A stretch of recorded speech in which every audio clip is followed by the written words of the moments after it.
Hi, I'm Colette, and today I'm here with the amazing Sarah-Nicole Robles to talk about her involvement in the animation industry and the acting industry as a whole. Hello. So, how did you get started, and why and how did you get started and involved in the acting world? Okay, right to it. Okay, why? It's I my first I got into acting and chose an acting high school because I didn't want to go to my all girls Catholic high school. Uh so it was a really good school by us. And I was like, well, they had different majors, and I was like, well, I like movies and I like cooking, so I applied to those two academies. Um I got into theater, and then I was like, "Oh, I really like this." uh, so I just kind of snowballed from there, I guess. Um, as far then I went to I applied to a bunch of acting schools, a bunch of liberal arts schools. I got into Carnegie Mellon for acting. I studied there. Then from there, we had our showcase our senior year, which is like where you go and do like a monologue and a little scene. If you're musical theater, you'll do like a song. And yeah, I was very fortunate. I met my agent out here in my manager rather out here in LA from that, and I met with someone from Disney, Disney like television. So I got into some voiceover. I got my voiceover agent, and yeah, just started auditioning. Lots of auditioning. I lived in New York, like back on the East Coast for a while. And then after about 6 months, I decided to come out to LA, and yeah, then things really got cooking. Yeah, and you're from Jersey, right? Mhm. I'm from Yep. New York, so I'm right across the river. Oh, wonderful. What part of New York are you in? I'm from Battery Park, Manhattan, Tribeca area, so I literally live right across the street from the Hudson. Okay, very dope. So you get it. So I grew up just over the bridge in like Bergen County. So it's like a 30-minute train ride, but with auditions, it was not nice to be taking the subways and the train. And then, since everything's so unreliable, you have to be like 40 minutes to every audition. So I just be sitting in like every Pret, every Starbucks, just like waiting to go inside. Um, Yeah. so it's definitely a different hustle out there. God bless New York actors. It's you need a thick. As somebody who's been trying her hardest to get into it, it is, as a high schooler, it is definitely A not lot. ideal. It's In a New York lot. too, you have a lot of competition. There's a lot of excellent theater schools, acting schools, like high schools. So even if like I don't know, you're in a big community out there. But by that same token, there's probably a lot more opportunities, like a lot of good stuff that you could be getting into. Yeah. So, I mean, I know you primarily from the Owl House. I'm a huge Mhm. Owl House fan. I have the earrings. I I have love it. all of the merch that has ever existed from Batting Studios in my household. Thank you. Same. I have a box from them in my kitchen. I get it. So, what projects and shows have you been involved in, like throughout your career? Oh gosh. Okay. There's a lot of things on my resume. Stand out. Um, Standout moments. Okay. Like one of my first things was this show called Star Darlings, where we were all like little fairy things. I was like the tough little edgy fairy. That was cool. Um, I had some like little like guest stars or coast. I always get them switched, but on NCIS LA and Grey's Anatomy. Last year, I got a recurring role on The Resident. Um, I did Scratch for Moana and Encanto, and technically a little bit on Raya. Cars 3. I've been dabbling. I've done some commercial work. Yeah, I've gotten the privilege to dip my toe in a lot of different Yeah. pools. Yeah, I did a So, scary movie last year, which was really fun. That was my first one. wow. So for Yeah, people who might not know, what is Scratch and sure.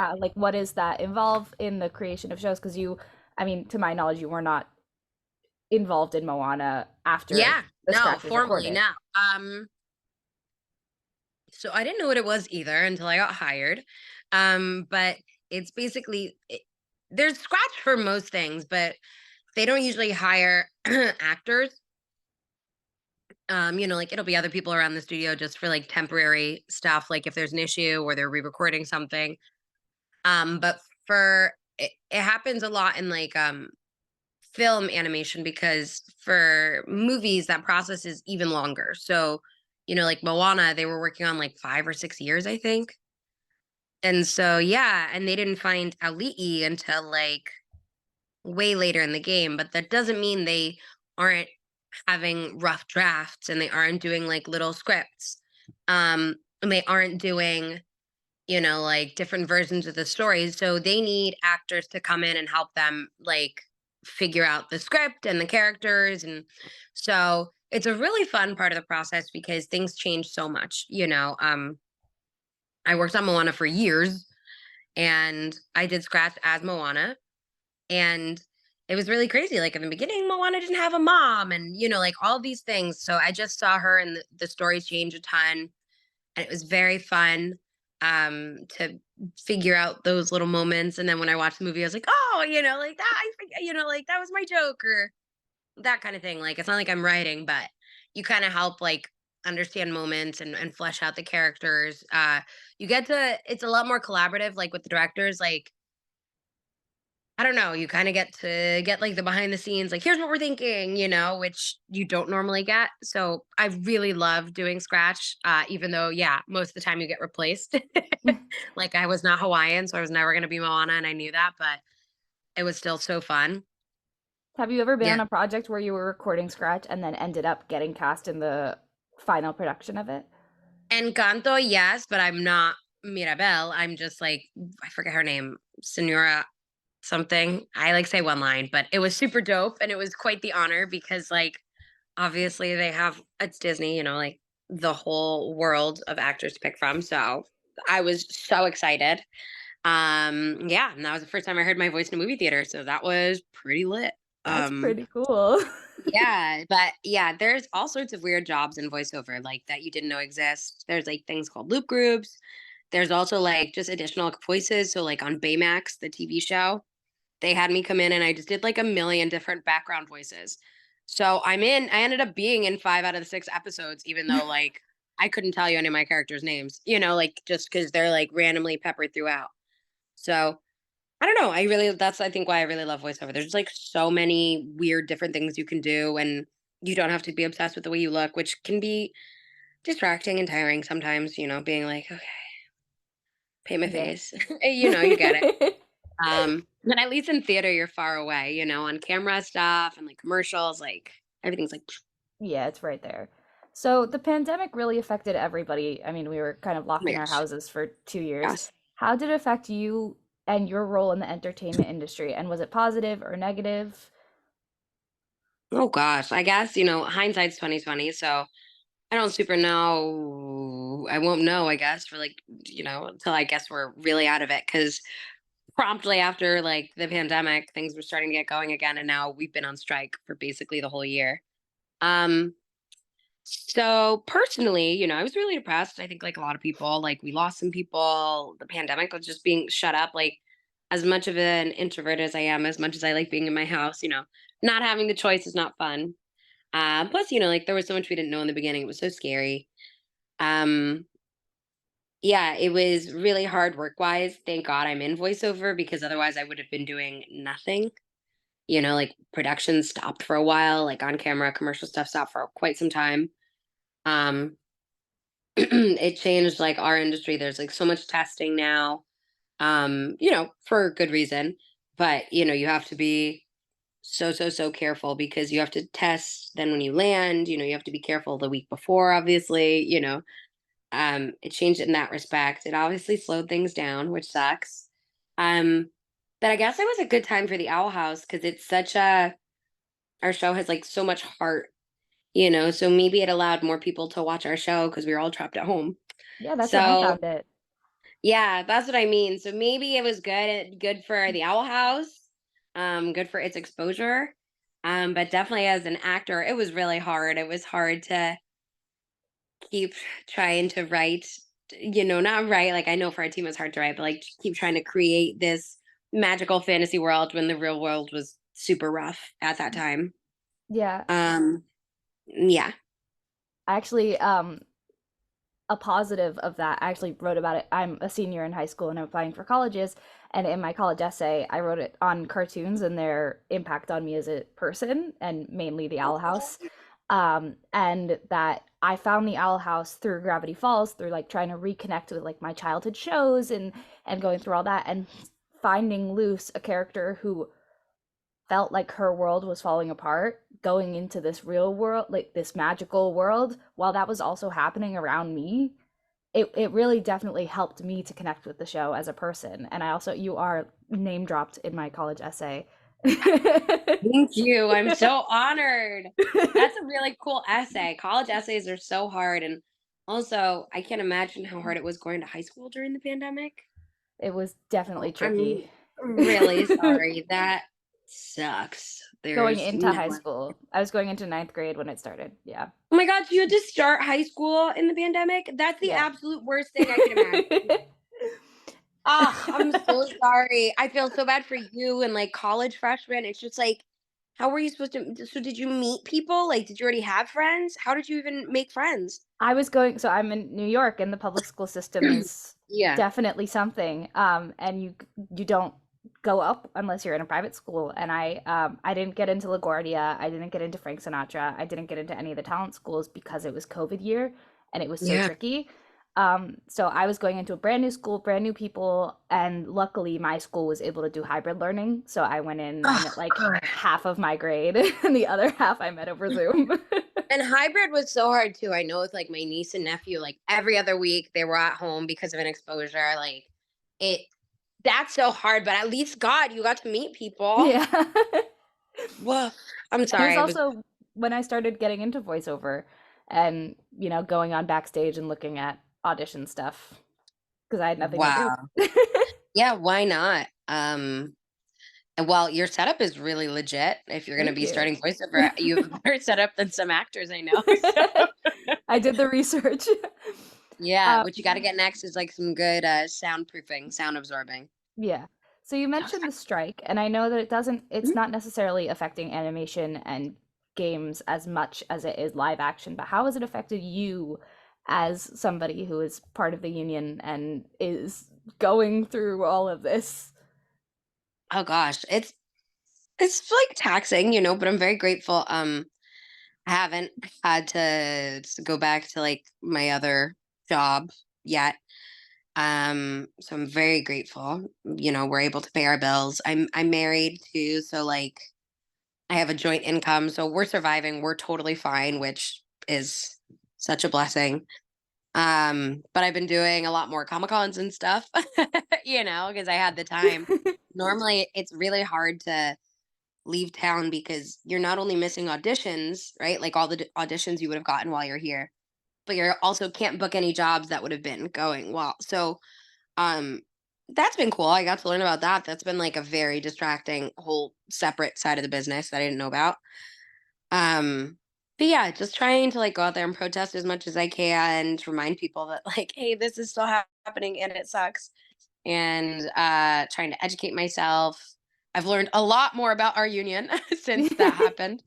Um, yeah, yeah, just trying to like do whatever we can to like support and donate. Because like obviously not just actors are affected. Like if we're not working, the crew isn't working. So it's been tough. Definitely a vibe here in LA. You can feel it. Yeah, New York too. Um, Yeah. so speaking of union and being a part of it, I know it's really tricky for younger actors who don't know anything about it because resources, while they're out there, they can be hard to find. How Yeah. were you able to enter the union, and what was that process like for you? I got really lucky. There's something called Taft Hartley. So okay, so normally like I was okay, so there's like actors equity and there was SAG. So during college, I did like a summer program at Vassar, which I can't recommend highly enough. If anyone is like trying to get more, sorry, I dropped my phone nearly bounced on my like I have so many tripods. I don't know why I didn't get anything. Um, so I did that, and it's at like the Powerhouse Theater. So I actually got some equity hours from that. So I was like working, that's normally how you get into the union. You like get enough hours, like qualifying jobs. And then for a SAG, I believe the joining fee is about $3,000. And I think that's what it was for me. And I think that's still what it is, which is a lot of money. But they're really awesome in that like you can pay it little by little. You don't have to like cough that up right away. So normally it's like that. I got Taft-Hart lead, which means I booked a job where they needed me to be union. So basically, I think the production kind of gives you a contract saying like, okay, now you're in the union. They like force you in basically so that they can hire you. I forget which job that was. It might have been Star Darlings. It might have been Moana, like the scratch. Gosh, I don't remember. It all kind of happened really fast, and I was like, "What is Taft Hartley? What does that mean?" Okay, here's, like I was just kind of like everything's so complicated, and in acting school, they teach you about acting. You don't really learn this kind of stuff, so Yeah. it was definitely you are way more in the know than I was at your age. But yeah, that's how I ended up in the union. And then after that, you just pay your dues every year, and your dues are based on how much you make, which is fortunate, because you're not having to cough up money you don't even relatively have. But what's tough is they changed the union health insurance. Now you have to make a certain amount of money to qualify for it. So before I was working at like the Apple store and stuff, which I chose because I could get benefits, like even though I was only part time, I still had like health insurance and stuff. Um, but now I'm on the SAG health insurance. So I just have to try and make enough money. Um, so speaking of like you working at the Apple store, I know this is Mhm. not the order that the list was in, but you're giving me great things to go Oh, on. you're good. Sorry. I'm fully caffeinated, so I might Oh, be a no, little chatty right now. totally understand. Um, so what jobs have you had while working in order to be Oh my able god. to sustain a living? I know it's kind of really difficult to do that as an actor, which is why we're on strike. Yeah, it's what's tough is like um a survival job, that's what people call them, whatever you want to call it. Um, I would just say like make sure it's something that doesn't eat your soul or too much of your time, because then you're like, yes, you want to make enough money and have a certain lifestyle, whatever, but like at the same time, if it's distracting you from doing what you're actually supposed to be doing, you still have to stay focused on that and save enough of your time and energy to devote to that. But when I first got out of college, I was a server. I'm a terrible server. Um, so that didn't last long. Then I started hosting at like a restaurant and bartending. And bartending was great, but it's really hard on your voice and the hours are long. So I preferred it to serving. Definitely better money most of the time. Um, but it was did you just burp? Luna, sorry, she's indecent. She just like walked up behind me and belched.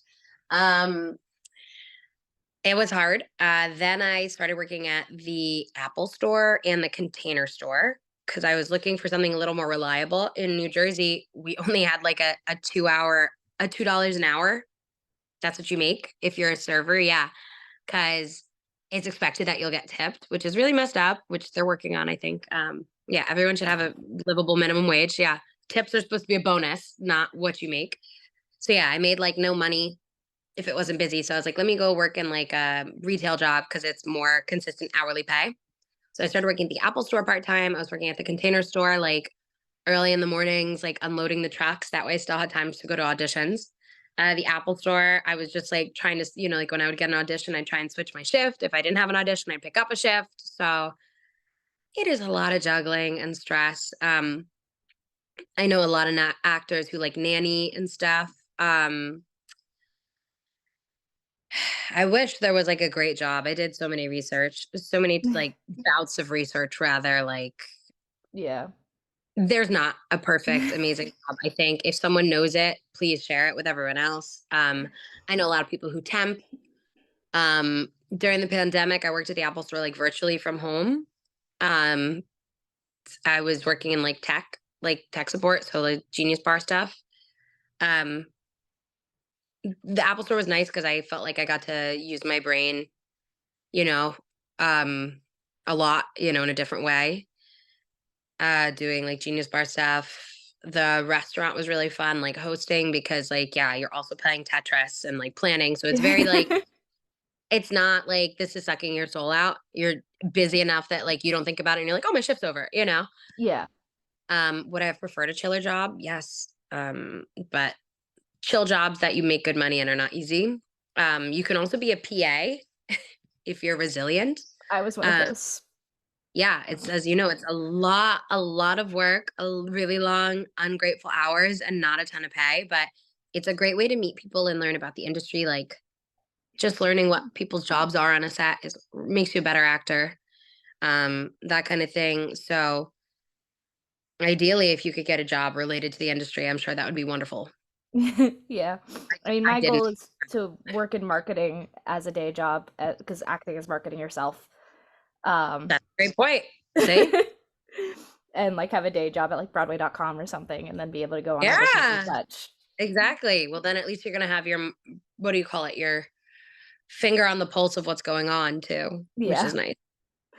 nice. So what's it like having such a like incredibly supportive, large and involved community around your projects? I know not every actor gets to have that, and how has that impacted your involvement and the way you see your work? Yeah, it's very surreal. Again, this is like one of those things like you only understand like after the fact. When I first got loose, I was just hoping we didn't get canceled because I was on a bunch of other pilots that didn't get picked up, you know, and didn't get extended. So I was just like, please let someone watch this. Like, it doesn't need to be the best show. It just like, please let people watch it because I think she's awesome, you know. And then um, that was 3 years of work before like it actually came out. And then when it came out, I was like, "Oh, this is awesome! Like, I'm whatever. Like, I can't wait." And then the pandemic happened, so I had no idea the impact that we could have. Um, I had no idea the impact that we would have until like, geez, people were DMing me, you know, but I try not to read those because you get as many weird DMs as you do nice DMs. You know, just to be real, Very like valid, yeah. enough energy in the world. I don't need to hear what strangers think of me. Um, you know, like I'm hard enough on myself.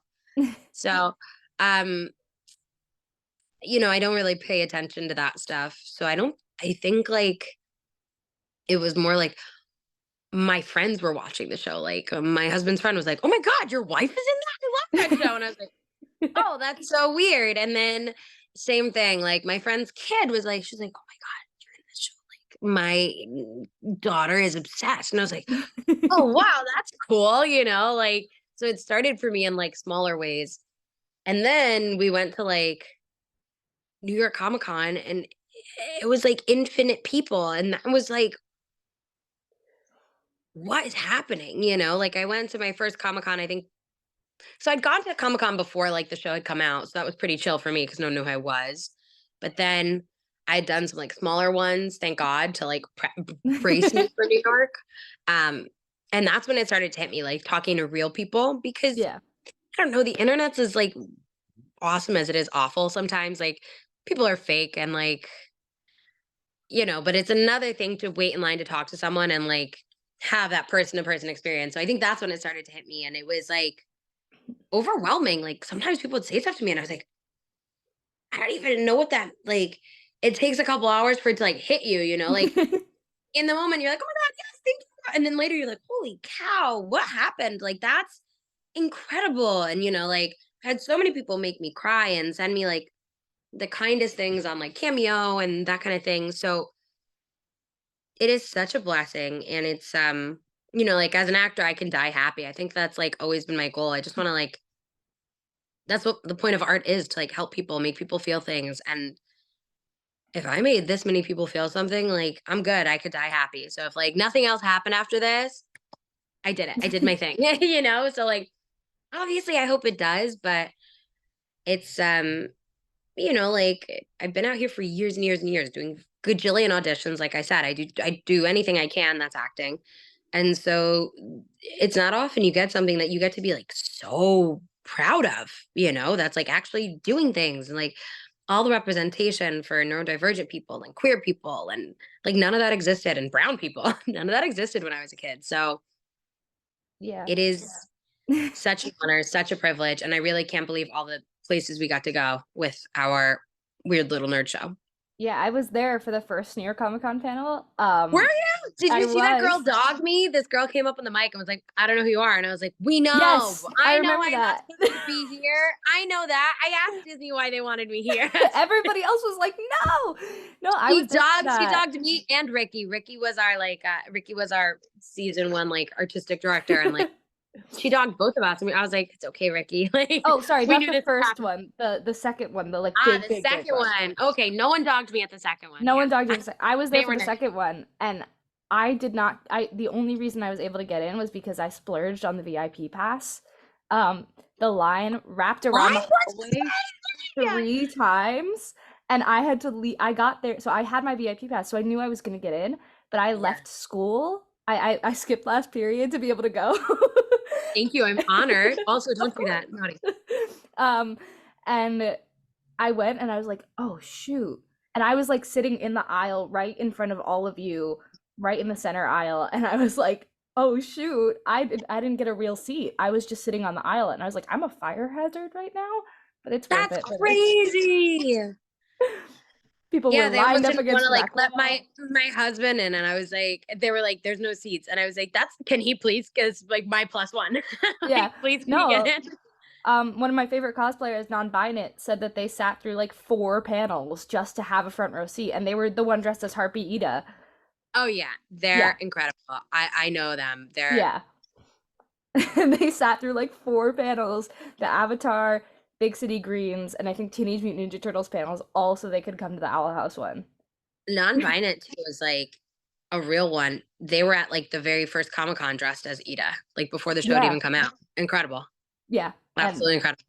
I mean, it was absolutely wild, that whole panel. And then the panel this year was also crazy. It was I was the so fun. It was so fun. I was the first one online. I got there Were like really you? Wow. and then I accidentally tripped over a chair trying to get I hope you were okay. I was fine. I've Great. gone through worse. Um but no, I mean this show I know a million people have probably told you this, and I told you this when I met you for the signing, but this show has had so much of an impact on all of the little weirdos on the internet who haven't found a place. And I mean, like, there was a meme that I saw of like somebody placing a tuba over somebody's head, and it was like me and then telling my friends to watch The Owl House. And that's me. I've made so many of my friends obsessed with this show Thank because you. of my love for it. And then one time when I entered like the Batic Studios is a real one, doing Oh all my the god. real merch work for all of us. Aw. Them I and Miss Jack, like, I could give them all my Yes, money. All my money. all of my money too. I I won did.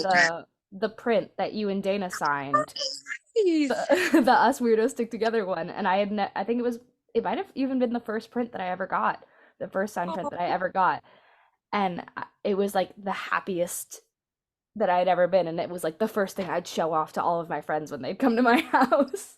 you're so sweet. Thank you. I mean, it's well, I mean, I'm not Latina, and I'm not I'm not non-binary, and I'm not so many of the things that are represented in the show. I know so many people that are, and as somebody Yeah, who is neurodivergent and is queer and isn't Latina but is Jewish and so is I'm so happy to have that representation of people that are different, especially in a Disney show where that's never really been the prerogative. totally. I And agree. having voice actors that are part of those minorities that are like Oh my having gosh. you and having I Avi know. How and refreshing, huh? I A little know it's yes. crazy. I know. Our casting department, our crew, they're so incredible. They really Yeah. are. Like, they made all that happen. So where did you said you went to Carnegie Mellon. Um, I did. did you study theater? And did you I studied acting, yeah. So Carnegie Mellon has only a BFA. Yeah. So it's like very focused. So it's like there's no like just theater, it's acting, musical theater, and then we have like a whole awesome production department, which I could not name all of their majors, but there's a lot. How did you first find gigs when you were starting out? Did you immediately get an agent and manager? Did you go on sites? Gosh, thankfully I did immediately get an agent and a manager. So I collected them all little by little. So meeting with managers and agents is like kind of feels like dating. Like some people give you the ick, and other people you're like, you're too good to be true. Like you kind of got to meet people and see who you really vibe with, because at the end of the day, someone who gets you is going to pitch you the best. Like if they're passionate about you, they're going to help you work. Just having an agent who sends you nothing and doesn't care about you is as good as not having an agent, unfortunately. So I met with a lot of people in New York and LA. I still haven't decided where I wanted to go, but the manager, it was like love at first sight. Like we vibed immediately. Um, she was like this older Jewish woman, like in LA. So not my boxes at all, but we just got each other. She was so fearsome and she was so awesome and taught me everything and like so kind, and had all these one-eyed dogs. Which I'm a big dog person, so she told me. Um, she taught me that dogs' eyes can fall out. Um, that's a whole separate thing. Yeah, don't Google it, but it happens to like like pugs and Shih Tzus and stuff. No. Yeah, so that's scary. But I met her, and then as I'd mentioned, I was kind of like talking with Disney, and I met with. She got me in touch. I think she got me in touch with my agent at Atlas, and then my commercial agent found me through her, and she connected me with one of her best friends who is still my on camera, like my theatrical agent to this day. So I have separate representation for all those things. And yeah, my manager, she passed away after a number of years, unfortunately. So I've had some different managers since, but right now I'm still with all those same agencies. So she set me up and Yeah. I just did as I was told. I was just like so busy. I had all of the jobs. Like at one time, I think I had like 4 jobs. I did Postmates too, which was a lot of fun. Definitely stressful. Great way to learn your way around a city. If you're a good driver, you have to be a good driver. But also definitely spent a lot of my own money smelling people's delicious food. Yeah. So what are your like main tips for people wanting to enter the voice acting industry and the entertainment industry as a whole? Okay. So first of all, being a voice actor is being an actor. You're acting. Um, so I know not everyone comes at it from this lens or from this background. Sorry, she's my neighbor's dog's barking. Um, Not everyone comes at it from this respect. So, like, look, I know some amazing actors who never trained. Fine. If you're already awesome, then I'm jealous. But I trained a lot. So I think that's very helpful. Um, so that's number one. Number two, I would say vocal technique. So, like, I used to take classes with like my friend's mom, like singing classes when I was like, like 13. That's not the same as like a real vocal coach. I learned that. So, um, training with someone who can help you. Like one of the best teachers I had was like he used to sing opera, you know, and that kind of thing. So training with someone who really understands like anatomy and can help make sure you're being healthy. I would say that, because it doesn't mean you have to be a good singer. You just need to take advantage of your range, right? Like it doesn't matter. Some people say that like, yeah, good singers make good voice actors, because a lot of comedy is like musical and stuff, or a lot of stuff is like, you have to hear like the music of the sentence. I know a lot of great voice actors who can't sing, so that's not necessarily the thing. Um, I would say um this is not something I was good at, because like I didn't intend on being a voice actor. I just wanted to be an actor. I didn't even know that people could just be voice actors when I started. But yeah, like study like you would anything else. Like if you want to be in movies, watch some of the classics, learn about the directors. If you want to be in cartoons, like learn about the creators, learn about the voice actors you like, see what they're doing, see where what classes they took maybe if you are trying to figure out where to start. Um, but most of all, the most important thing is I think being in any job I've ever had, right? Because everyone says fake it till you make it. Because yeah, a lot of stuff you don't know that you don't know, and you'll pick it up on the way. But professionalism is the best thing you can bring to a room. So that means coming in not looking like you don't care, right? So unfortunately, yeah, yes, you could technically go to work in your pajamas. I think it's not the most respectful thing probably a lot of the time, until like you're all old friends. So look put together. That doesn't mean you have to be in heels because like doing VO in heels, I've done it a few times. It doesn't usually match the character. So unless your character is really healed, I wouldn't recommend it. So you want to be comfortable, yes, but like look put together, wear your nice jeans, wear your nice t-shirt, wear a nice cardigan, not Yeah. like your one that you spilled coffee on 2 days ago. Brush your hair, smell good. That's one part. Second part is be prepared. So that means, doing your actor research. So that means know who's going to be in the room, right? And you can email your agent back or you could say like, okay, who can I anticipate being there? So look at their IMDb's, see who they've worked with, right? That way you can you know, be educated on who you're walking in the room with. Um, be on time. In New York, on time means being very early because public transit. In LA, being on time unfortunately does mean being really early because like traffic can be crazy. So bring a book and sit in your car if you want, but unfortunately, and parking can be crazy. So all these things add up. Oh, and just be nice. Like you'll learn this if when you study acting, if you haven't already, but like anything can happen on the way to your job. Like life still happens all around your auditions, all around your sessions. So you have to learn to leave that at the door. So if you're frazzled, take a breath right before you walk in and be present. And it doesn't mean, you have to like stuff your emotions away because that'll bring something new to your morning, just like whether you got a good night's sleep. That'll bring something new to your session. That's all part of being you, but you need to know what to leave and what to bring. Being anxious and tense and irritable in your session, not okay. You gotta somehow bring your humanness, but also, yeah, bring your composure. So, that what I'd say is the most important thing because at the end of the day, people like working with people they like. Yeah. So They make other people's jobs easy. Be prepared, be nice. That's the most important thing I think any of us can do for our jobs. yeah. Thank you so much for No doing problem. this. I gave you the longest answer today. I I don't love know. it. I love it. Great. So Perfect. many Edit people it are going to learn however so you much need. from this. Thank you so much for having me. You're so sweet. I'm so honored that you cared. Yeah.